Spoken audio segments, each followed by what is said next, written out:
Fake Brazilian, the worst Barcelona signing in recent years. The player that Barca has to sell in order to succeed. That's what Raphinha heard every day since he became a Barcelona player. He was always criticized and people were even hating on him because of the way he reacted after losing or being substituted. But now he is regarded as the best footballer in the squad. He might even be the most feared player in Europe right now, with shouts for the Ballon d'Or in 2025 beginning to rise. He even became captain after Ter Stegen's injury, and because of that, his performances went to a whole nother level. In 2024-2025, Raphinha has 12 goals and 10 assists in only 17 games. I have to remind you, he almost got sold this summer and now he is the most important Barcelona player. But how?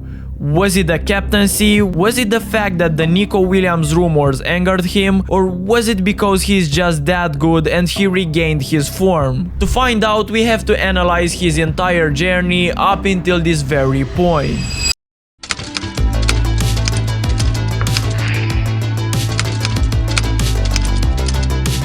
Raphinha was born in Brazil, Porto Alegre, a favela far from the city center. And like most Brazilians from that area, he had a difficult upbringing, suffering because of financial problems. At points, he even had to beg for food because otherwise he wouldn't survive. At the age of 7, Raphinha attended Ronaldinho's birthday party due to his father's relationship with the player. Why does this matter? It doesn't, but it is really cool. Like, Raphinha went to Ronaldinho's party, you know? Before starting his professional career, Raphinha participated in the Várzea tournaments until the age of 18, which was a network of matches and tournaments organized by the local community. The matches were played under harsh conditions, with no real regulations, with home fans harassing the away fans, gunshots, and clay with dust pitches. Some footballers also played shirtless, so that way they would know which team they are on. When Raphinha got noticed, he thought that finally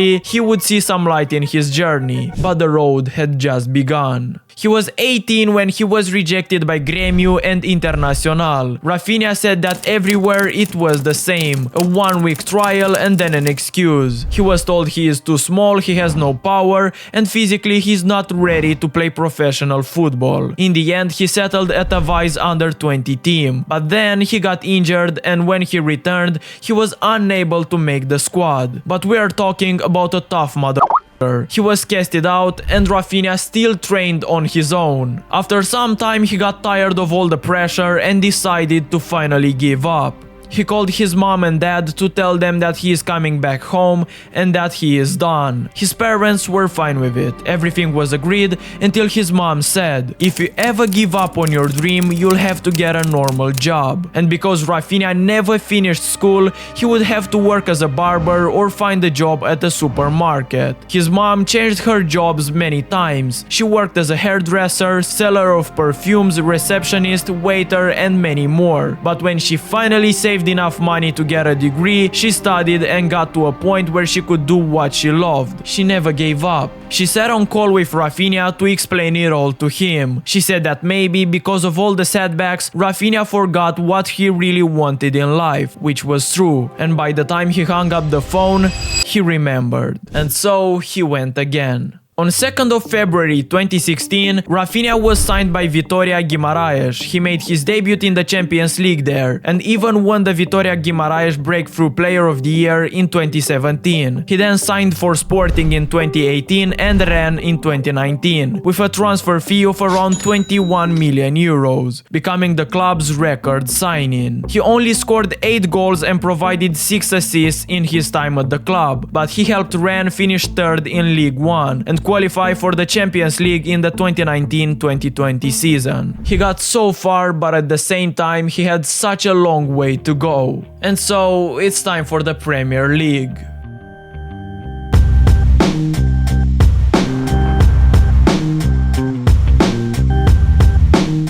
In October 2020, Raphinha completed his move to Leeds United for a fee of about 20 million euros. And it was finally done. He came a long way, from the Favelas to the Premier League. And he didn't come there to fool around. In his first season, he scored 6 goals, but in his second one, he ended the season with 11 goals while also being the Leeds' top scorer. The most important part, however, is at the end of the season, when Leeds were fighting against relegation. And Raphinha scored a crucial penalty against Brentford in a 2-1 win, confirming Leeds' Premier League status. They were going to stay for the next season. That summer, he attracted interest from the top clubs in the world, but he ended up signing for the greatest one, FC Barcelona.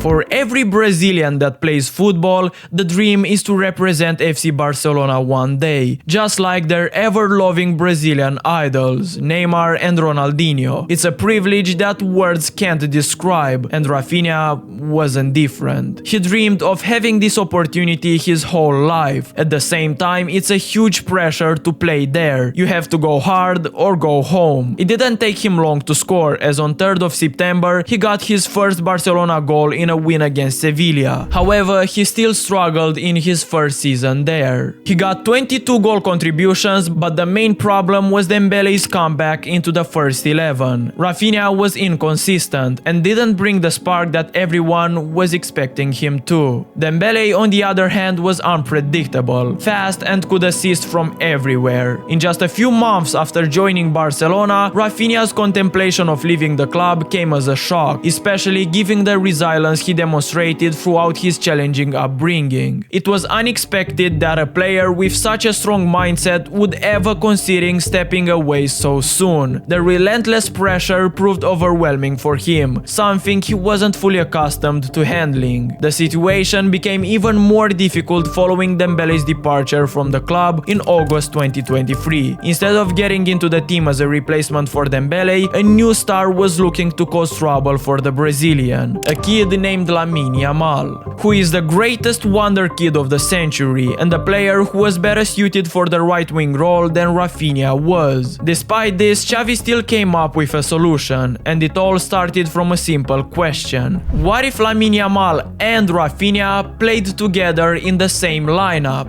And the solution was to utilize Raphinha as a playmaker and at times as a left winger. Xavi received a lot of hate, but unfortunately nobody mentions that he was the one who reinvented Raphinha, and at this exact point the winger became a totally different player. In the quarterfinals match against PSG, Raphinha did something that no one ever expected. He scored 2 goals in the first leg and single-handedly led Barcelona to victory, a win which hyped everyone into thinking that Barca were going to win the UCL. In the second leg, Raphinha scored again, and although Barcelona were beaten in those 2 games, Raphinha proved to everyone that he has what it takes to play at the highest level. Still, in the following summer, the chances of Raphinha getting sold have only increased. He was one of the few valuable assets at Barcelona, who were in a terrible financial situation and needed money as soon as possible. Add to that the transfers of Dani Olmo and Nico Williams, and Raphinha is not only a valuable asset, but also a surplus to requirements now.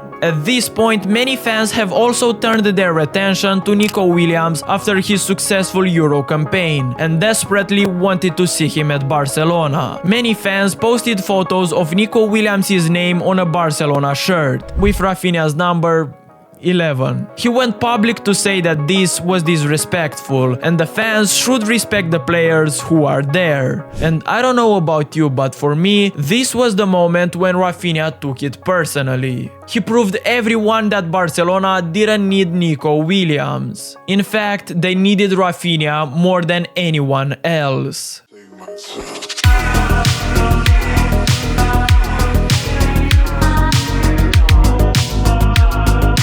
When Hansi Flick arrived at Barcelona, he changed everything. Flick uses the 4-2-3-1 as the main formation, utilizing Raphinha as a left winger and at times as a number 10. Because of this formation, the Brazilian has more freedom to move into the central area. He has this privilege because he works so hard defensively, and after Ter Stegen's injury, the players voted Raphinha as the next captain. Because of that honor, he improved his performances even more. This season, in just 17 games, he scored 12 goals and 11 assists, including a hat-trick against Bayern and 1 goal against Real Madrid in a 4-1 and 4-0 win respectively. To say that Raphinha has shocked the world is to say nothing. He also is the player with the most chances created in the top 5 leagues. He created 39 chances in 11 games, which is more than Cole Palmer, Florian Wirtz and even Vinicius Jr. It's honestly impressive to see how a player who was labeled as a fake Brazilian became the best winger in the world, forming the most prolific attacking trio in Europe alongside Lewandowski and Lamine Yamal. We never know what the future holds for us, but if Barcelona manages to win the Champions League and La Liga, I might have to do a new video about Raphinha winning the Ballon d'Or.